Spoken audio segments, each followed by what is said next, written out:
সারা পৃথিবীর মানুষের পায়ের নিচের জমি এক লহমায় প্রবলভাবে কেঁপে উঠেছিল ভয়ঙ্কর এক সংবাদে।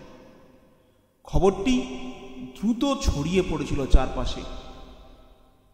11ই সেপ্টেম্বর 2001 আমেরিকায় তখন এক সুন্দর সকালের জন্ম হচ্ছে। নিউ ইয়র্ক সিটির কর্মচঞ্চল ম্যানহাটন এলাকা। সেখানে 7টি বিরাট অট্টালিকা নিয়ে দাঁড়িয়ে আছে এক কমপ্লেক্স, ওয়ার্ল্ড ট্রেড সেন্টার। এর মধ্যে দুটি 110 তলার উচ্চতার বহুতল, নাম টুইন টাওয়ার। 110 তলা পর্যন্ত সাধারণ মানুষের ব্যবহার করার জন্যে অফিস ঘর, আর তার উপরের যে 8টি তলা সেখানে বিভিন্ন রকম প্রযুক্তি এবং ইঞ্জিনিয়ারিং সরঞ্জামে ঠাসা। সারা পৃথিবীর মানুষ সম্ভ্রম আর বিস্ময়ের চোখে ওই টুইন টাওয়ারের দিকে তাকিয়ে থাকেন। আমেরিকার অর্থনৈতিক কর্মকাণ্ডের অনেকটাই এই যমজ বাড়ি থেকে পরিচালিত হয়। প্রতিদিন সকাল হওয়ার সঙ্গে সঙ্গে কর্মচাঞ্চল্যের ছোঁয়া লাগতো সেখানে। ভবনের বিভিন্ন তলায় বিভিন্ন অফিসে কাজ করেন প্রায় 50,000 মানুষ। আরও অন্তত 2 লক্ষ মানুষ বিভিন্ন কাজে এই অঞ্চলেই আসেন। কিন্তু সেদিন কয়েক সেকেন্ডের মধ্যে কি যেন হয়ে গেল। এটা কি কেউ স্বপ্নে ভাবতে পেরেছিলেন কোনোদিন? আমেরিকার ঘড়িতে তখন সকাল 8:46। হঠাৎ দেখা গেল আমেরিকান এয়ারলাইন্সের ফ্লাইট 11 বিমানটি উড়ে আসছে টুইন টাওয়ারের দিকে। তারপর কেউ কিছু বোঝার আগে সেটি আছড়ে পড়ল নর্থ টাওয়ারের ওপর। মুহূর্তে ঘটে গেল অঘটন। দাউ দাউ করে জ্বলে উঠল অগ্নিশিখা। ভয়ঙ্কর এই ঘটনার স্রোত এখানেই থেমে থাকলো না।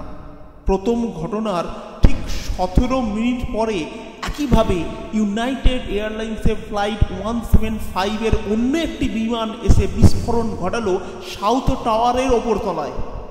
চারপাশ অগ্নিশিখায় ঢেকে গেল। চোখের সামনে সেই টুইন টাওয়ার তাসের বাড়ির মতো ভেঙে পড়ল।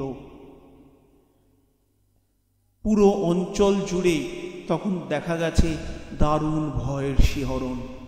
প্রাণ ভয় ভীত মানুষ অতি দ্রুত এলাকা ছেড়ে পালাবার চেষ্টা করছেন।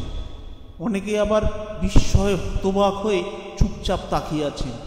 মনে হচ্ছে তাদের বোধশক্তি বুঝি একেবারেই লোপ পেয়ে গেছে। কিন্তু কিভাবে এই ঘটনা ঘটল? যে আমেরিকান নিরাপত্তা ব্যবস্থাকে নিশ্ছিদ্র বলে মনে করা হয়, তার এভাবে পতন হলো কিভাবে? জানা গেল আল কায়দা নামক এক ইসলামিক মৌলবাদী জঙ্গি সংগঠনের দ্বারাই এই ভয়ঙ্কর কাণ্ডটি ঘটেছে। ওয়ার্ল্ড ট্রেড সেন্টারের এই আক্রমণের মূলে আছে সংগঠনের ফিদাইন গোষ্ঠী, অর্থাৎ আত্মঘাতী বাহিনী। আল কায়দায় শিক্ষিত জঙ্গিরা কিভাবে আমেরিকায় প্রবেশ করে এমন এক কাণ্ড ঘটালো? পরবর্তীকালে অনুসন্ধানের মাধ্যমে এই বিষয়ে বেশ কিছু সাক্ষ্য প্রমাণ সংগ্রহ করা সম্ভব হয়েছে। আসুন আমরা সেই ভয়ঙ্কর রোমহর্ষক কাহিনীটি একবার শুনে নিই। বিশ্বের বিভিন্ন দেশে মৌলবাদী ইসলামিক সংগঠন বিশ্ব সভ্যতার কাছে অভিশাপ রূপে বিরাজ করছে। রাজনৈতিক কারণে মুসলিম ধর্মপ্রাণ একাধিক রাষ্ট্র তাদের স্বীকৃতি দিয়েছে। তাদের জিহাদ, অর্থাৎ তারা যেটা মনে করে তাদের জিহাদ খ্রিস্টান এবং অন্যান্য ধর্ম অধিষ্ঠিত রাষ্ট্রগুলির বিরুদ্ধে। আসলে তারা তো জিহাদের মানেটাই জানে না। জিহাদ মানে নিরীহ মানুষকে হত্যা কখনই নয়। জিহাদ মানে নিজের সঙ্গে যুদ্ধ, নিজের শরীরের, নিজের হৃদয়ের, নিজের ভেতরের সমস্ত রকম পাপ অন্যায়ের সঙ্গে যুদ্ধ, একেই বলে জিহাদ। কিন্তু এই ইসলামিক সংগঠনের জঙ্গি বলে যাদের তৈরি করা হয় ধর্মান্ধ, হ্যাঁ, এই ধর্মান্ধ মানুষগুলোকে বেছে নেওয়া হয়, তাদের মগজকে রীতিমতো পরিবর্তন করে দেওয়া হয়, হোয়াইট ওয়াশ করে দেওয়া হয়। তাদের সমস্ত শিক্ষা, তাদের সমস্ত পারিবারিক শিক্ষা, তাদের সমস্ত পরিবেশ সংক্রান্ত যে ধারণাগুলো তারা ছোটোবেলা থেকে পেয়ে এসেছে, সমস্ত কিছু ভুল বুঝিয়ে তাদের মাথা থেকে বের করে দেওয়া হয়। তাদের মাথায় শুধুমাত্র এই সন্ত্রাসবাদকে ঢুকিয়ে দেওয়া হয়। আমেরিকা তাদের ঘোষিত শত্রু। দীর্ঘদিন ধরে তারা আমেরিকার ওপর সন্ত্রাসবাদী আক্রমণ চালানোর চেষ্টা করছে, কিন্তু কোনোবারই তাদের এই অপপ্রয়াস সফল হয়নি। আমেরিকার নিশ্চিদ্র নিরাপত্তা বলয় ভেদ করে প্রবেশ করা খুব একটা সহজ নয়, কিন্তু এবার তাদের নাশকতা অভিযান সফল হয়ে গেল। ওয়ার্ল্ড ট্রেড সেন্টার জন্মলগ্ন থেকেই নানা রকম বিতর্কের সৃষ্টি করেছে। অনেক পরিবেশবিদ এমন বিশাল কমপ্লেক্স নির্মাণের বিরোধিতা করেছিলেন। 1946 সালে নিউ ইয়র্ক সিটিতে এমন একটি আন্তর্জাতিক মানের বাণিজ্য ভবন গঠনের কথা চিন্তা ভাবনা করা হয়। সেই সময় নিউ ইয়র্ক স্টেট লেজিসলেচারে একটি বিল পাস করা হয়। তৎকালীন গভর্নর টমাস ই ডিউয়ে এই কাজটি পরিচালনার দায়িত্ব পান। দীর্ঘদিন ধরে কাজ চলতে থাকে। পরিকল্পনা, পরিমার্জন, পরিবর্ধন করা হয়। অবশেষে বিখ্যাত স্থপতি মিনরু ইয়ামাসাকির নেতৃত্বে এবং সহকারী এমরি রোথ অ্যান্ড সন্সের সহযোগিতায় এই বিশাল ওয়ার্ল্ড ট্রেড সেন্টার নির্মাণের পরিকল্পনা রূপায়িত হয়। New York city board of অথরিটির ব্যবস্থাপনায় 1972 সালে এই বৃহৎ কর্মকাণ্ড শেষ হয়। 1973 সালের 4 এপ্রিল এর দ্বারোদ্ঘাটন করা হয়। জন্মকাল থেকেই এই ভবন অঞ্চলকে নানা বিতর্ক শুনতে হয়েছে।